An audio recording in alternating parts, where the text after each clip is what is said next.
طيب شباب, can you guys hear me? Okay. طيب. Bismillahirrahmanirrahim. Okay. So you guys will have a couple of stuff. Of course, you need a pencil, you need an eraser, okay, and you also need a ruler and a protractor, okay, to do some measurements and to do some lines. Okay. You'll also have a printed Ceph, okay, as you can see here, and then you'll have the tracing paper.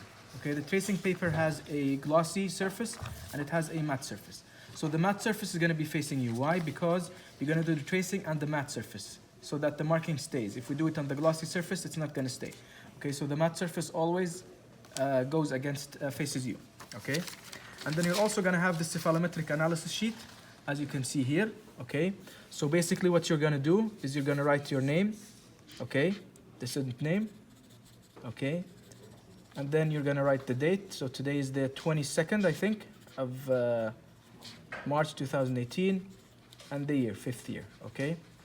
Now, of course, if you do this for the patient, you write the patient's name, okay? And then you have all these measurements. As I mentioned to you guys in the lecture, this has been divided into 3 domains: skeletal, dental, and soft tissue. And these are the most common analyses used. We talked about the different scientists who developed these analyses, but we're basically picking some of the most common analyses here that I want you guys to use. Skeletal, dental, and soft tissue, okay? And then we have the norms. Here you're gonna write the patient's numbers, and this is the standard deviations, okay? Right. The first thing you're gonna do is you're gonna get the tape, okay? And you're gonna tape, okay, the tracing paper on the film, okay? So you're gonna get 2 small. Basically, you need 2 small pieces. That will be enough, okay? Of tape, and I'm gonna align it on the top of the paper. Gonna make sure that my tracing, okay, and the tracing paper aligned very well. Okay, on the top. Okay, so now I have the tracing paper and the tracing, okay, so I can go back and forth if I'm trying to look for landmarks. So the first step that you do is what you need to do is you need to create 3 crosses in areas that are not anatomically important for us, okay? So for example, here in the middle of the brain, okay, we're gonna do 3 crosses. These are reference crosses, okay? I'll show you guys why they are important. 1, 2, I'll do another one here, another one here, and then one here in the bottom.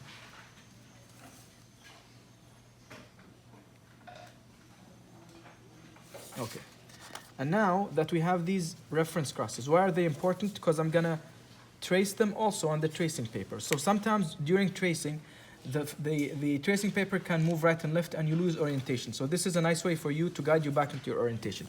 As long as the crosses match, okay, that means what? That you're in the correct orientation.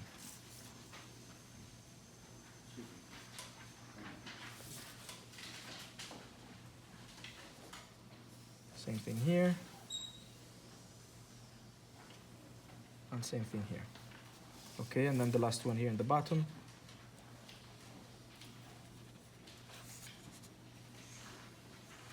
Okay, okay, now we're going to start with the tracing. So it's the best practice to start from superiorly and then go inferiorly. Okay, we're going to do this, the skeletal parts first, and then we're going to do the soft tissue. Okay, so we're going to start with the frontal bone. Okay.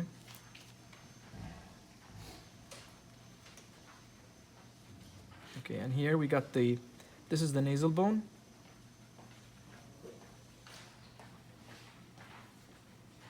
Okay, so this is the frontonasal junction, okay, right in between. And then we continue here. This is the anterior cranial base, okay, the cerebral part of the anterior cranial base. Go like this. There are multiple lines, okay. And then this is the anterior clinoid process. We go back. This is the anterior wall of sella tersica, posterior clinoid process. I go back, continue on the sphenoid bone. I go down on the occipital bone, all the way down until I reach the end of the occipital bone. This is where basion is. And then I go back, I return, and I go, this is the greater wing of sphenoid, and I go like this, okay? And then we're gonna continue here. We're gonna do the orbit. This is the lateral rim of the orbit, so we're gonna do the 2 orbits. Okay, and then I'm gonna bisect them. And see, I'm creating a bisecting line. Okay, and then this continues like this, and this is the key ridge.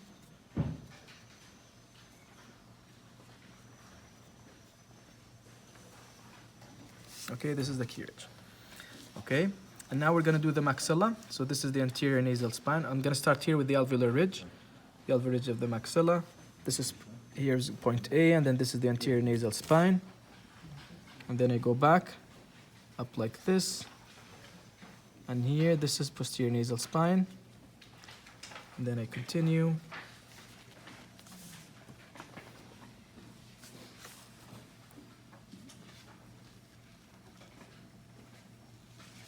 Okay. And then also here, I don't want to forget the pterygomaxillary fissure. So this is a teardrop. Okay, you can see there's like a teardrop here. We're gonna go the pterygomaxillary fissure. And usually the apex of the pterygomaxillary fissure is right where the posterior nasal spine is. This is where it is anatomically. Okay, now here, as you can see here, this is the mechanical poria, and right behind it, there's a radiolucency, okay, an oval radiolucency, and this is the anatomical poria. Okay, all right. So now we're gonna do the mandible, okay. Now this is the condyle. The condyle can get a little bit tricky. So this is right where the condyle is. I don't know how clear it is to you guys, but sometimes if it's not clear, you can go back. So you can see here, this is the glenoid fossa, okay, and this is the condyle, as you can see here. So we're going to trace the condyle. As I said, the condyle is sometimes a double structure. It's covered by many other structures such as occipital bone. So sometimes it's not very clear to identify, but always trace it back to the mandible. You'll be able to identify where it is. Okay, so here, I'm going to actually start from this side. So I'm going to start here. This is the alveolar part of the mandible. I'm going to go to the symphysis. Go like this. Okay, and then I'm going to go back here. Okay, I want to make sure that I'm in the correct orientation. This is the internal cortex, internal part of the internal cortex of the symphysis. Or sorry, this is the external part. This is the internal part of the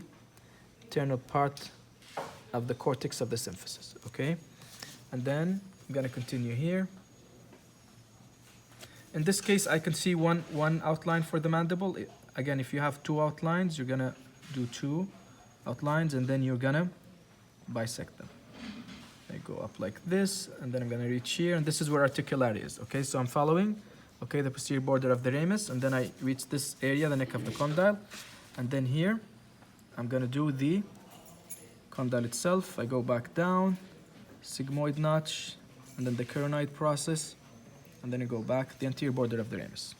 Okay, and now we're going to draw the teeth. Okay, so this is the incisors. When I identify the apex, okay, always draw the most anterior tooth. Okay, the most protruding incisor. So this is the incisal tip, and here's the root apex. So what I'm going to do,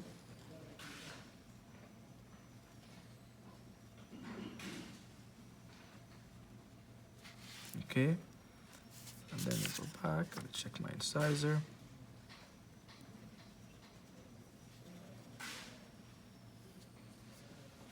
Okay, this is the lower incisor.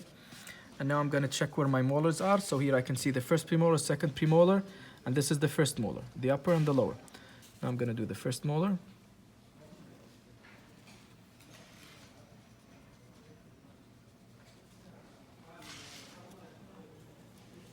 And I'm going to do the lower molar.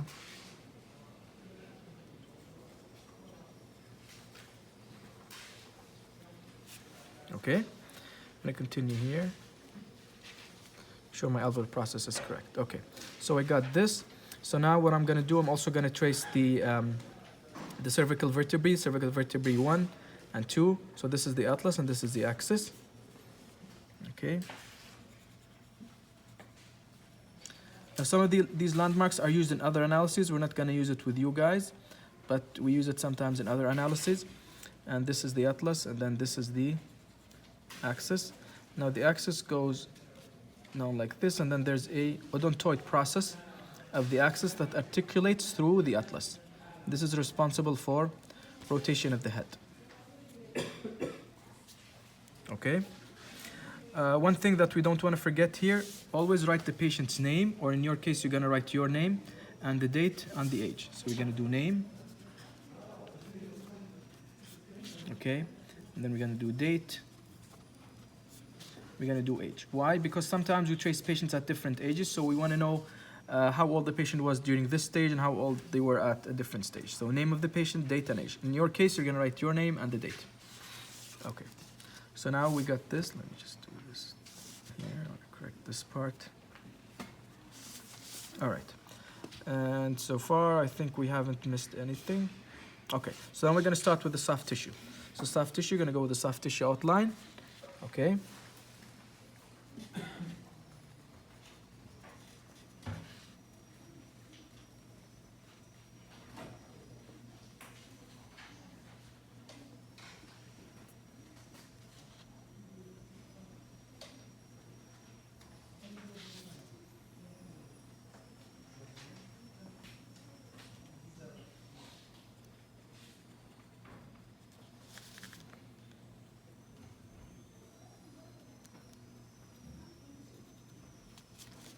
Okay.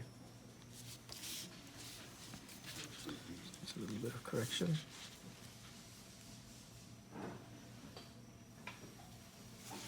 Okay. Now you got the soft tissue outline, the upper lips, the lower lips, and we got all the other structures that are important. So now you can take this away. You can find a white paper background. Okay. And this is the object that we got. All right.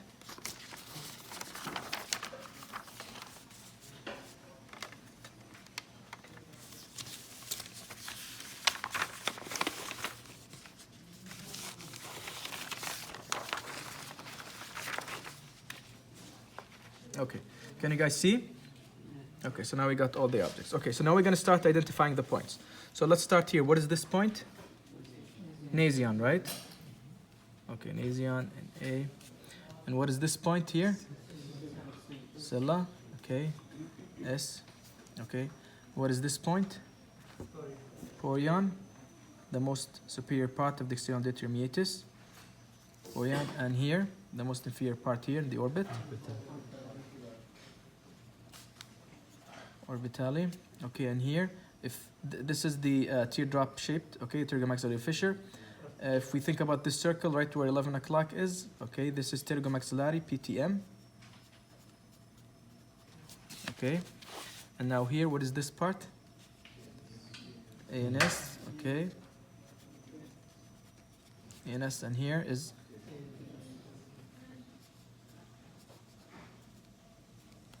and this part, the most superior posterior part in the condyle is what? Condylion, CO, and this part? Articulari, AR. Okay. And here, what is this part? Point A. Okay, and this part? Point B. The most anterior part and the symphysis is what? Pogonion. The most inferior is menton, ME. And in between is Gnathion, right? GN. Okay, so we got these. Now we're missing gonion here, okay? So how do we do gonion? Yes, exactly. So we're gonna draw a tangent line.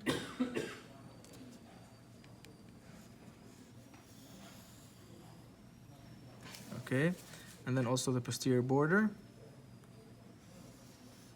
Tangent line, okay? And now this angle here, we're gonna intersect it, okay? We're gonna bisect it, okay? In the middle. And when you bisect, okay? Right where this bisecting line intersects the mandible, this is where gonion is, okay? So this is G, oh, gonion, okay. So now we have all of our landmarks. And now we're gonna start doing some lines, okay? So the first line that is very important to remember is the SN line. Okay, so we're just gonna come here. I'm gonna draw a line, okay. Then the other second horizontal reference line is the Frankfurt horizontal, which is from orbitally to Porion. Okay, and then we're gonna do the palatal plane from ANS to PNS.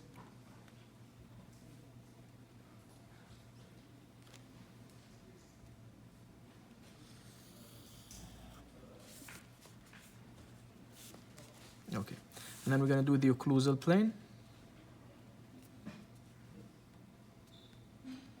Or better, the functional occlusal plane, that is bisecting the molars and premolars, because that will help us in the Wits analysis. Then the mandibular plane we have. Okay, so now we got all these horizontal reference planes. Okay, now we're going to do the upper incisors and lower incisors.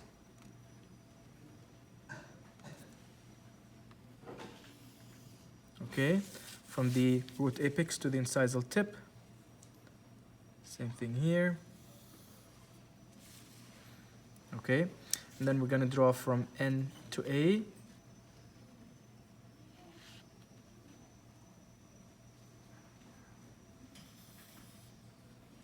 Okay, we're going to do from N to B.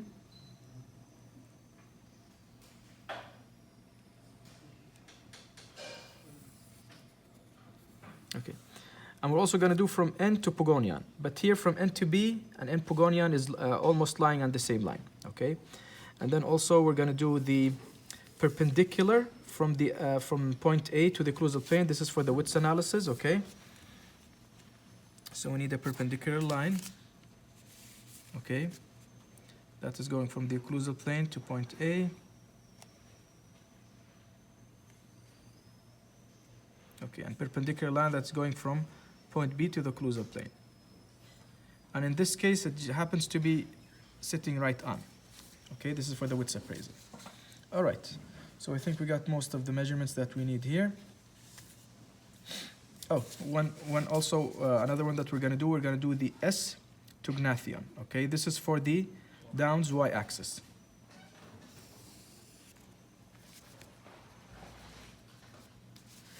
Okay, right. So this is how it looks with all the lines that we have.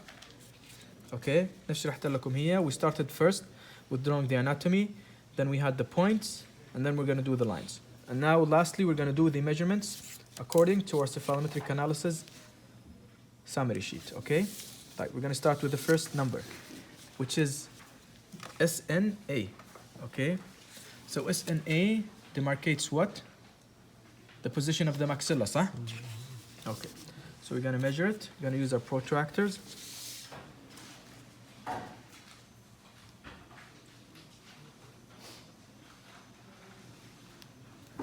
Okay, and here, if we look at SNA,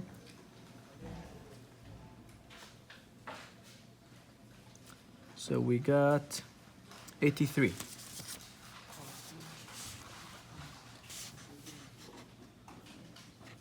We got 83 degrees. So the patient's norm is 82, and this is 83. That means this patient has a orthognathic maxilla, صح? It's not prognathic or retrognathic. Okay, now we're going to do SNB. We go back. Could take this out now. It's easier.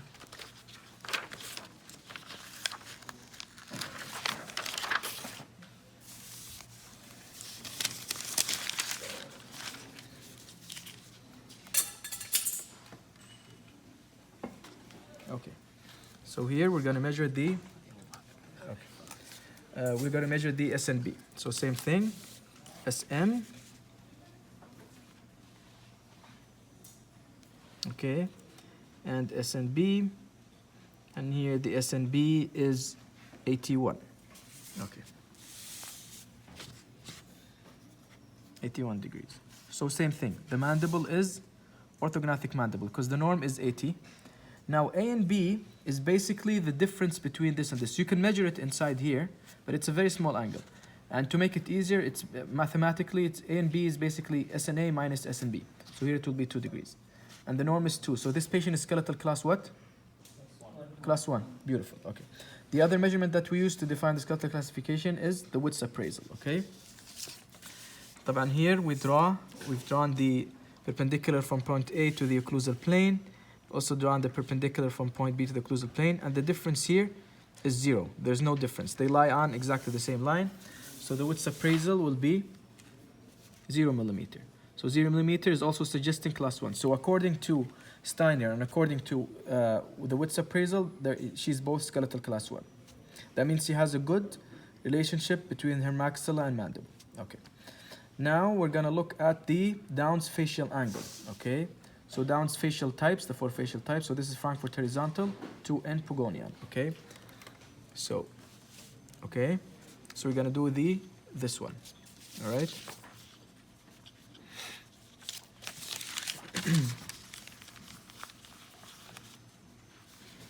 Okay. So now we're gonna do the measurement, okay? From Frankfurt horizontal to N Pogonian.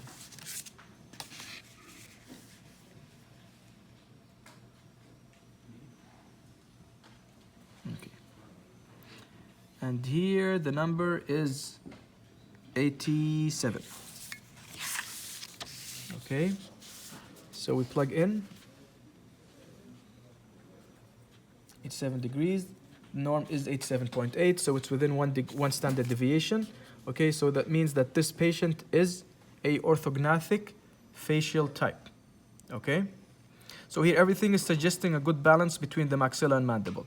The maxilla is orthognathic, the mandible is orthognathic, skeletal class 1, skeletal class 1, this is skeletal class 1. So what this tells me, it tells me that this patient has a good skeletal balance, okay, from an AP perspective, so I don't need to do anything about it. صح? Now, if she has some type of malocclusion, we're going to look at the dentition. All right. Now we're going to look at the convexity. This is the angle of convexity. So it's NA, A Pogonian. Okay. So this is NA, and then we have A Pogonian. I'm going to draw an A Pogonian line.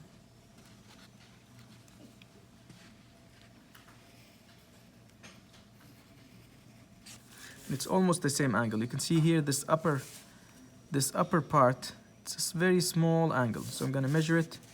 It's probably 2 or 3 degrees.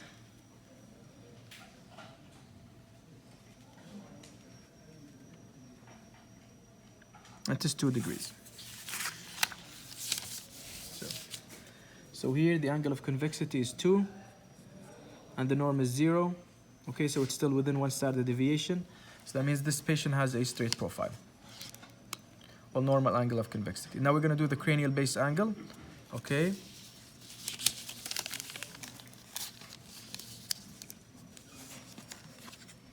Okay, actually we forgot one point here. We forgot basion. So basion is this point. Okay. Right. I'm going to draw a line between cella and basion. Okay. And then we're going to do this measurement, SN to, I think I need to extend this one.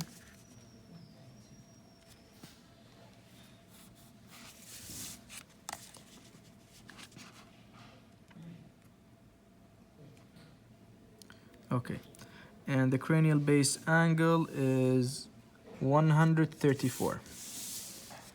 So it's 134 degrees. Okay, so it's still close to the normal. So normal cranial base angle.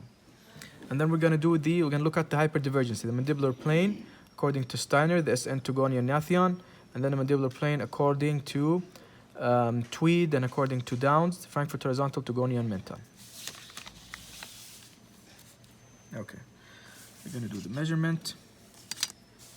Okay, so here, okay, you can see if we're looking at the SN and the mandibular plane, the lines are not meeting, okay? So it's okay. We can extend the lines on an outside paper and do our measurements. So here I'm going to extend.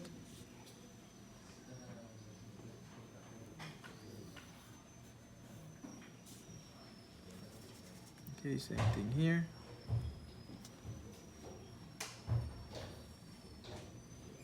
Extend, and also I'm going to extend the Frankfurt horizontal so we can get both measurements at the same time.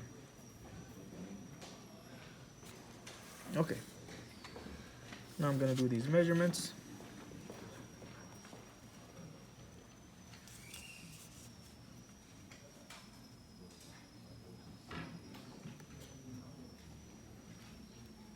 Okay, so the Frankfurt horizontal to the mandibular plane is 26, and the Frankfurt horizontal to the SN is 32 and 26. Okay, so this one is 32.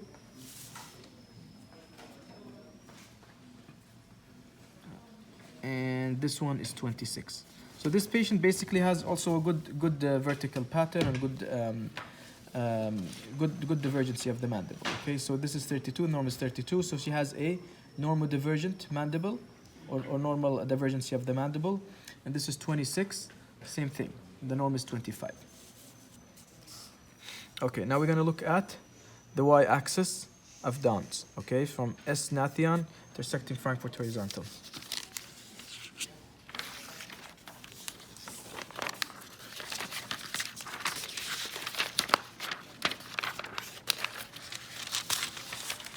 Okay. So this is the y-axis, okay, from S to Nathian, and this is the Frankfurt horizontal. So we're going to measure this inner angle, okay.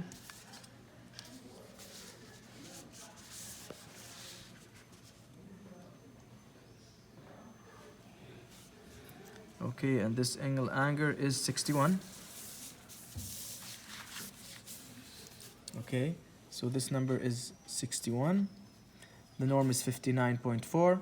So that means that this is so close to the one standard deviation. So that means this patient has a downward and forward growth pattern as this patient is still growing. Now we're going to look at the divergency of the palatal plane. So SN to ANS PNS. Okay, we have to extend lines again.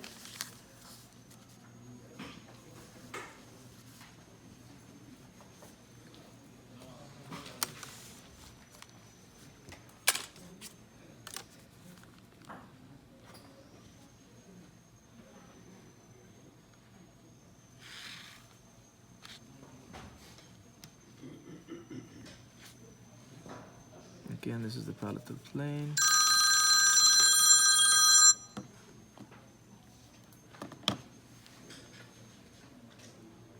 Actually, I think, all right, I'm gonna use this part because I really need to extend it pretty long. Okay, so I can get the angle. So here's SN.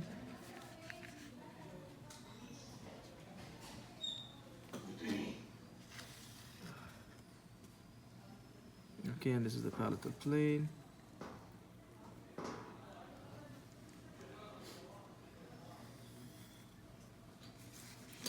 Okay, and I even probably need to extend it even further.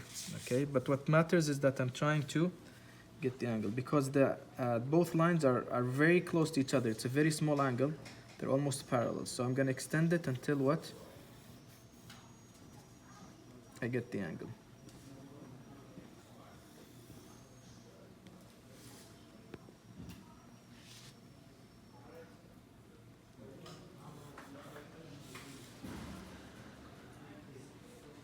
So of course you guys can tell if you have a digital cephalometric analysis software, it makes it much easier. It's just a matter of a click and you get the number.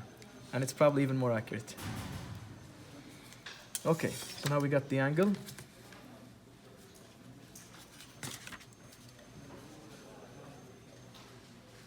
Okay, and this angle is 7 degrees. Okay. So we will go back here to our sheet, and this is 7 degrees. So also normal divergency of the palate, okay? Now our last two skeletal measurements, which are the ratios that we talked about, the posterior to anterior face height ratio and the lower anterior face height ratio, okay? So first we're gonna do the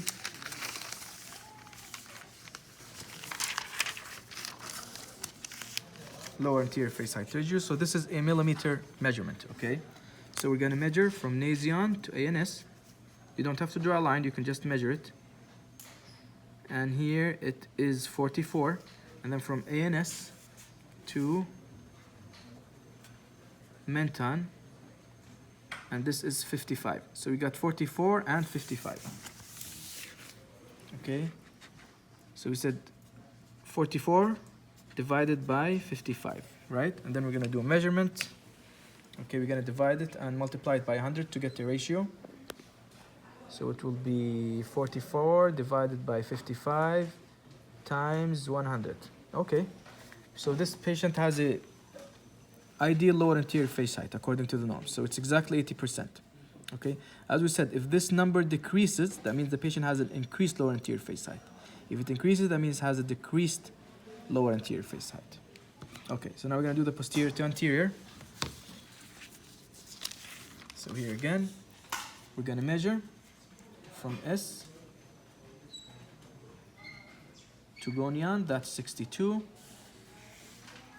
And the front, nasion to menton, 62, and this is 96. So here we're going to go back. 62 divided by 96 multiplied by 100. 62 divided by 96 multiplied by 100. 64.5. So also within normal range. Okay. So this patient, as you can see, which is, by the way, it's pretty rare to have a patient where all of the parameters are within normal limit. So here, everything is within normal limit for this patient, so which is good. So now, mostly, but of course, when you have a patient that comes and sees you, very likely they want some sort of treatment. So there's probably something going on with her dentition, right? Maybe they're more proclined, retroclined. We'll discover now through the numbers, okay? All right, so now we're going to do the dental measurements. So we finished with the skeletal measurements, okay? And here are the dental measurements, okay? So the first dental measurements, we're going to do the interincisal angle, okay?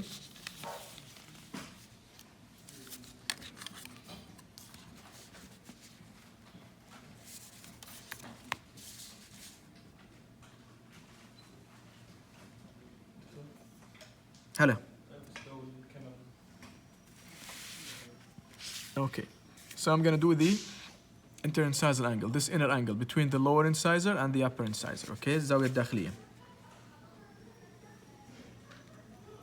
Okay, and the number here is 119. Okay, 119 degrees. Okay, finally we find an abnormal number, okay? So 119, the normal is 135. If this number is decreased, that means the teeth are what? Proclined, right? So this patient has a bimaxillary dentoalveolar protrusion. This is how we would interpret it, okay? And if we actually look at it, you can tell, yes, she has good skeletal proportions, but her teeth are a bit proclined, okay? This is first indication. Okay, now let's look at the other parameters. So we're going to look at the lower incisors to mandibular plane. Okay, this is according to Tweed and Downs. And as I said, this is a very important number that I want you guys to know, or important measurement, because it's commonly used. Okay, and here we go. So this is the lower incisor to the mandibular plane, okay? And this is the number. And this patient has a 95 degrees, okay?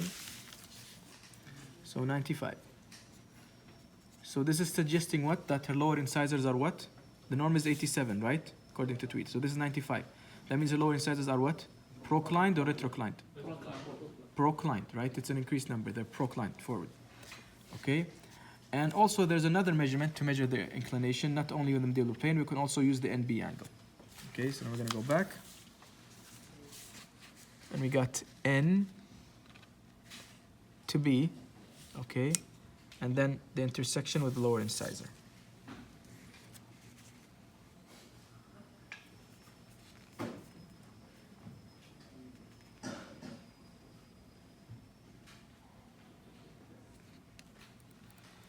Okay, and this number is 29. Okay, so this number is 29, and the norm is 25. So we can tell, according to both Steiner, Downs, and Tweed, they are both suggesting that what? The lower incisors are proclined. Okay? So if we're treating this patient, either we want to maintain the lower incisor in that position, or we want to what? Bring it back a little bit. We do not want to push it forward. So indiscriminately pushing teeth forward all the time is not a good thing. Okay? All right, so now we know that they're proclined. What about their bodily position? Okay, So we'll go back, and here we're going to measure. This is NB line, okay? The facial surface of the lower incisor, the most facial surface of the lower incisor towards this NB line. We're going to measure that in millimeters. And she has 6 millimeters, okay? So this is 6 millimeters, okay? So it depends on the standard deviation. If this is more than one standard deviation, okay? But of course, there's no standard deviation here. Why? Because these measurements are based on Steiner's analysis. Steiner's analysis was based on one person only. So let's say if this was within one standard deviation, that means it's normally positioned. But if this is increased, so we would say that this is proclined and protruded. Okay, it's proclined and protruded, okay, as interpretation. Okay, now we're going to do the upper incisor.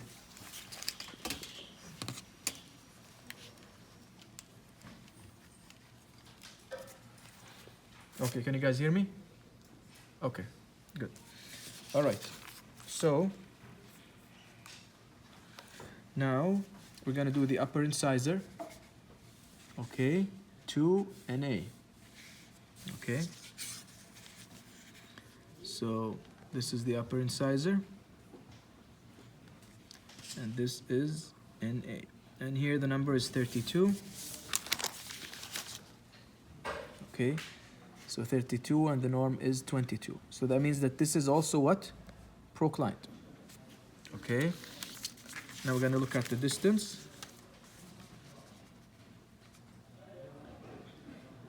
And the distance is 7 millimeters. Okay, so here, if we want to state a summary for this patient, we're going to say she's a orthognathic maxilla, orthognathic mandible, skeletal class 1, normal convexity, orthognathic facial type, normal convexity, okay, a normal cranial base angle, normal divergency, okay, she has a forward and downward growth pattern, normal palatal plane angle, normal lower anterior face height ratio, and normal posterior to anterior face height ratio. She is bimaxillary dentoalveolar protrusive. Okay, her lower incisors are proclined and protruded. Her upper incisors are proclined and protruded. Okay, so you can already see here that her skeleton is perfect, everything is good. Her only problem measuring this objectively is that her upper and lower incisors are what? Forward. Okay, so when we explain to the patient, your teeth are forward, you want to bring them back or at least maintain them where they are. Okay, now the last domain that we're going to look at is the soft tissue. We're going to look at the upper lip to the E-plane, lower lip to the E-plane. Okay. Right. First, let's draw the E-plane, okay, the aesthetic plane. Okay, from soft tissue nasyan to soft tissue pogonian. Now we're going to measure the upper lip in relation to this E-plane and the lower lip. So here we can notice that the upper incisor is 1 millimeter in front of the E-line, and here it's 5 millimeters in front. Okay, so this is 1 and this is 5. This is telling me what? That her upper lip is protrusive in relation to the E-plane and the lower lip is protrusive in relation to the E-plane. So let's say if we would extract in this patient, it might be a good thing, صح? Because we're going to bring her lips a little bit back. Okay? Now, having said all of this, this patient is very likely someone from who's an African-American race. So sometimes having lips that are more fuller or teeth that are more protrusive is sometimes considered normal, okay? But at least you want to have a discussion with the patient. If they are seeking to bring their teeth back, then that might be a good idea, and the numbers that you are doing is supporting it, okay?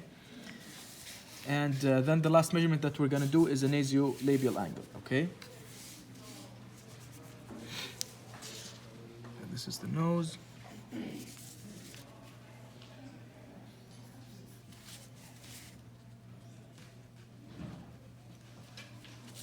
Okay, I'm going to do this measurement here. Okay. This protractor is a little bit tricky. I I need to extend this line so I can accurate. Oops, what am I doing?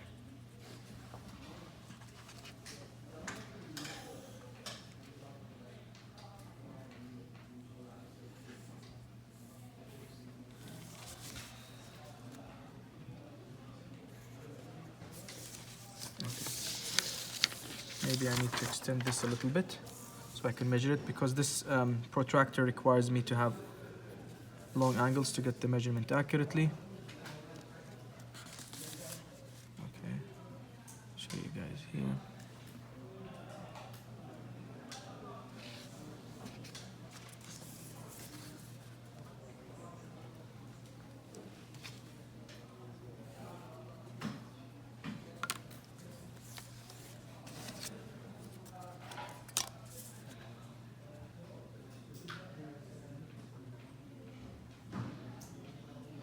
Okay, this patient has a nasolabial angle of 68.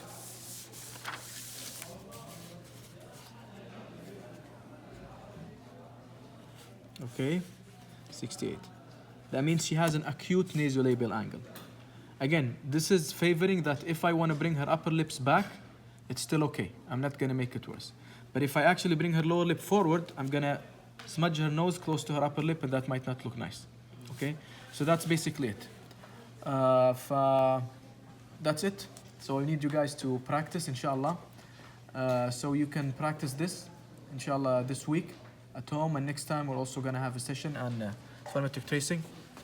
Dr. Essam, if you want to.